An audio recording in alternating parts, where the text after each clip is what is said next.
All you vinyl varmints, all you record collecting crew, have I got a box of records for you? Yes, I do. Now, I was going to bring the guitar today to do our opening, but it's really a rainy day, you know? Kind of day you bring you a box of records in a garbage bag. You did? Yeah, I did. I did. It's You really that type did. of day. Hey, Shadow Man. Hey, hi, Daddy. How are you? I'm good. Studio F's looking good as usual. Do you want to promote a certain something? A certain something? Certain something that you recently did? Oh, yeah, I was involved with a project up here for the Marine Museum called Sea Shanty. They had people doing, local musicians doing sea shanty. Now, I would call ours more of a lake adventure than a classic sea shanty. But anyway, if you wanted to check it out, it's at the Marine Heritage Museum, Port Colborne, Ontario. Port Colborne Marine and Heritage Museum. We'll get you there. Museum. Yes. 6 entries. They all deserve to be checked out because they're all winners. Oh, okay. But yeah. Yeah. That's that. Yeah, that's nice of you to mention. I forgot about that. As soon as I found out, I was on the internet telling her. It was cool. It's nice to, challenge of writing something, challenge of rhyming. I always enjoy. But this is Attic Daddy. This is Box of Records, and this is show number 26. And today's show is about revitalized careers. And today's show is called Charlie, Link, and Wanda. Now, this is Charlie Feathers, Link Ray, and Wanda Jackson. Now, the reason I'm doing it this week is last week's show, we featured the Cramps, the Gun Club, and Panther Burns. Now, because of these bands, especially Panther Burns and the Cramps, they revitalized some careers of some original 50s people that had successful careers, but had kind of disappeared from the mainstream. And these people really highlighted a new era for them, and surprisingly, basically through the punk audience and the psychobilly audience. So, pardon me for walking right across this marvelous. Gotta have my coffee. Okay, yeah. So that's today's show. We're going to feature some of these people that are of interest. And we're going to start out with Charlie Feathers. This is the stuff here that he's quite known for, that was on King Records. He had Tongue-Tied Jill and I Can't Hardly Stand It and all this very wild rockabilly stuff. Now, if you're into rockabilly, you know the big names, of course, Elvis, Carl Perkins, Jerry Lee, Johnny Cash, the whole $1 Million Quartet, and Gene Vincent. But once you start digging to some other levels of people that didn't have the commercial success as much, you get into, Charlie Feathers is in the top tier of the real cult rockabilly people that should be heard. Now, he wrote I Forgot to Remember to Forget Her, which was on one of the first Sun singles of Elvis. So I think he always had a little bit of bread from that song that was recorded. And he seemed to love that style.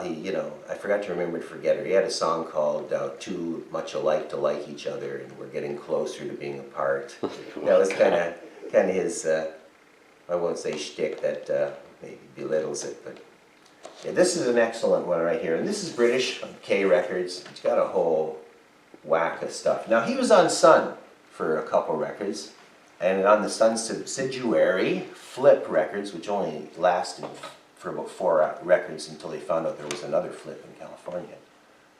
But Defrost Your Heart and I've Been Deceived are the 45s he put out on Sun. Real country, but he wanted to do more rockabilly, and Sam Phillips wasn't moving fast enough for him because he had Elvis and everybody to contend with. So he went up to King Records in Cincinnati, and that's where he cut most of his classic rockabilly things. But, he was definitely there at Sun at the beginning, and I believe his Sun singles were out before Elvis's. Now this one is his 60s stuff. Honey, This is called a big compilation on Norton Records, and they're in New York City. Norton Records, Miriam Linna from the A-Bones, the original drummer of the Cramps.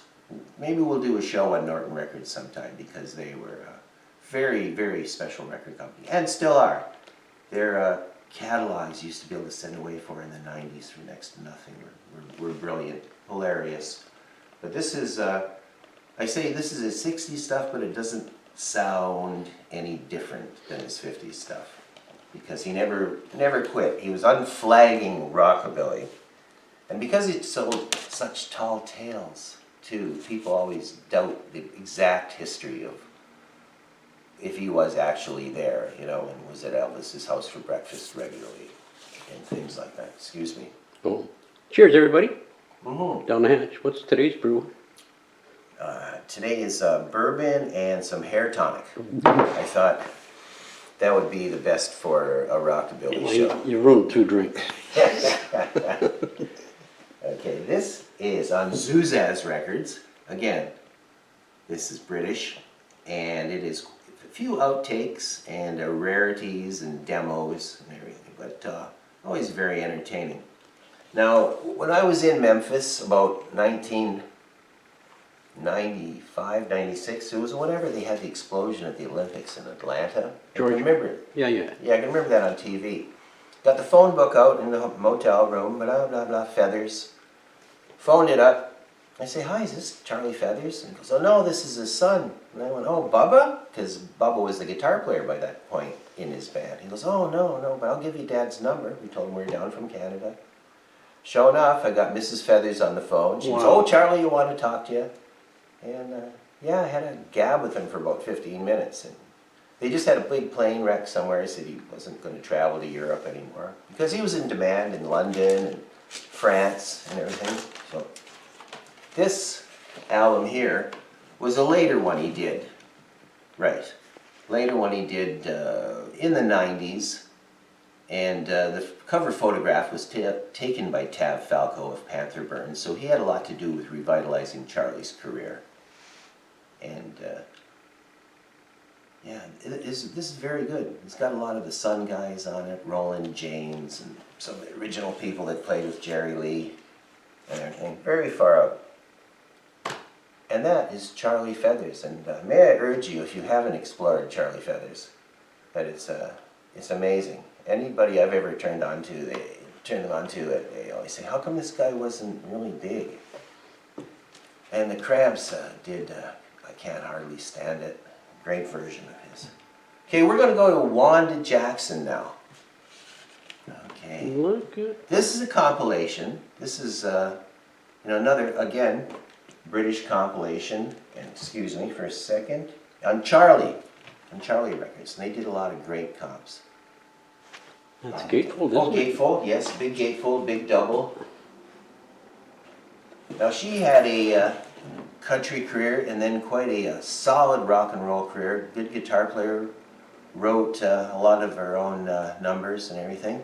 I've had the pleasure of meeting Wanda 3 times. Once at the Horseshoe, once at the Harborfront Rockabilly Festival, and then down in New Orleans at the Ponderosa Stomp. But she's all of 5 feet tall. Oh yeah, she's very, very small, very powerful voice. What would be her most known song? Well, in the country world, she had a song called "Right or Wrong," which was probably his biggest thing. But she had a song called "Fujiyama Mama." Yeah. She had one called "Funnel of Love," which she did later with the Cramps. As I say, her audience went from like being, on the whole hee-haw circuit and everything, and then right to playing, like, every time that I saw her, the audience was mainly, I would say, kind of a psychobilly punk rocker type thing. A lot of walkers, gray hair. Maybe now. I mean, when we were seeing her, she was in her 70s, so. Good Lord. Okay, this is an original. Okay. And this is one of her, that features when she went into the rock and roll world. Went out with Elvis Presley. So that could have been certainly an influence too. She taught her how to growl. She can growl. Yeah, well, she can. Yeah, and she is rocking. fortunate to find this.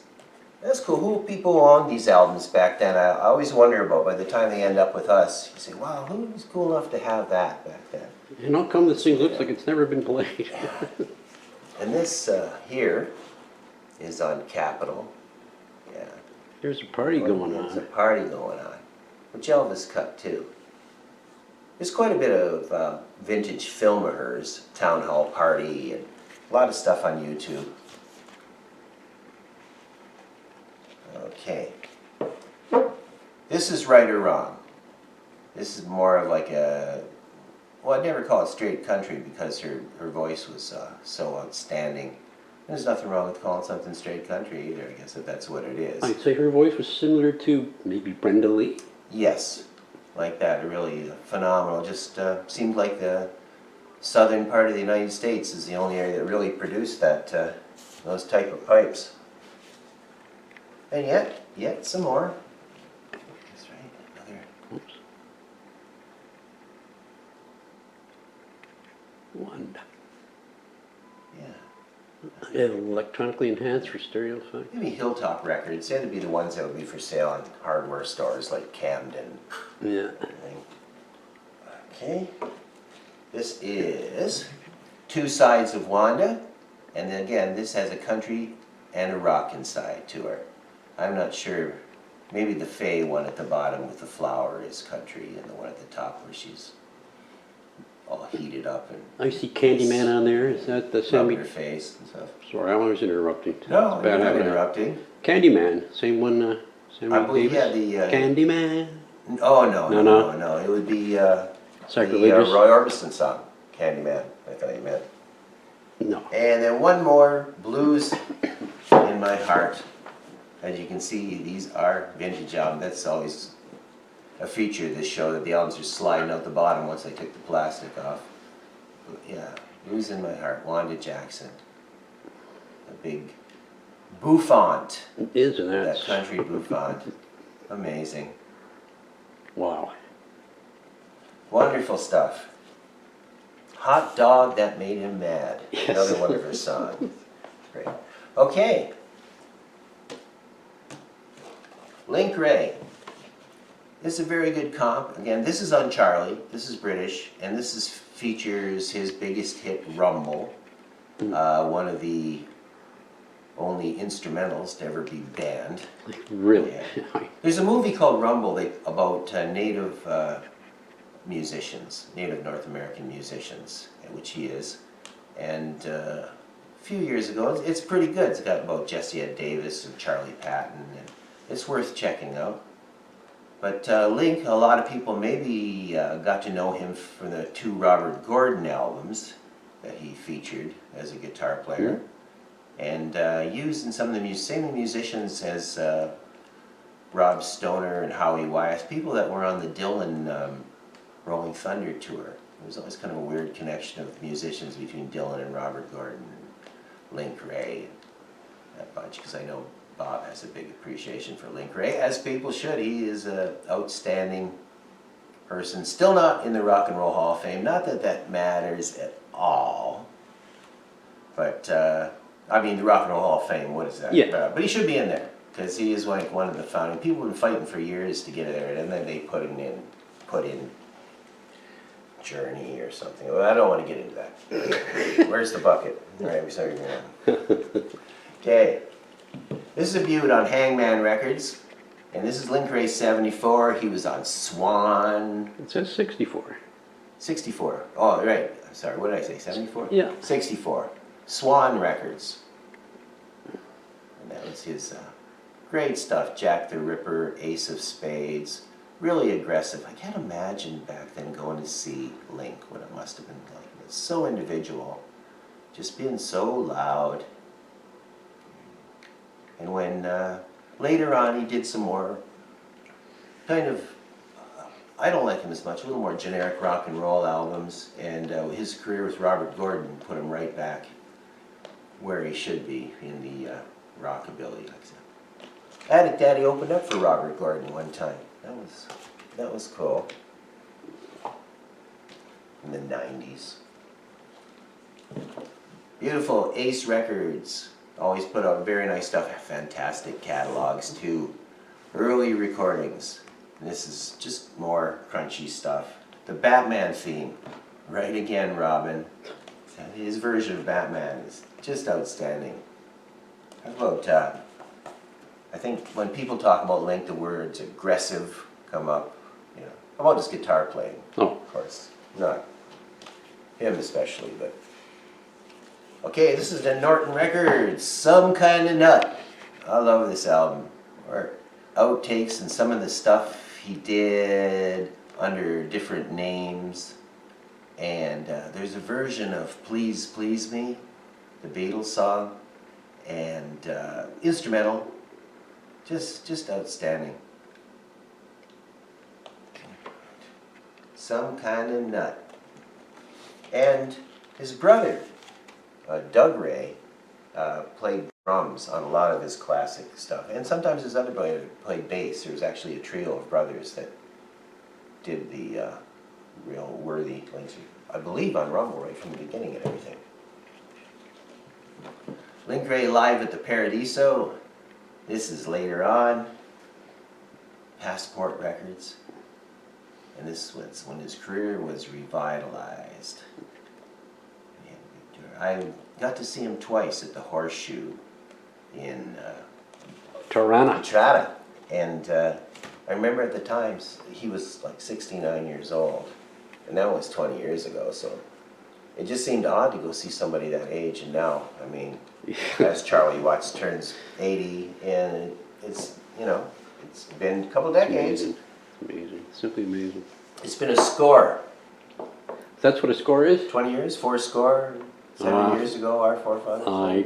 That's for our American friends. So anyway, thank you. That was today. And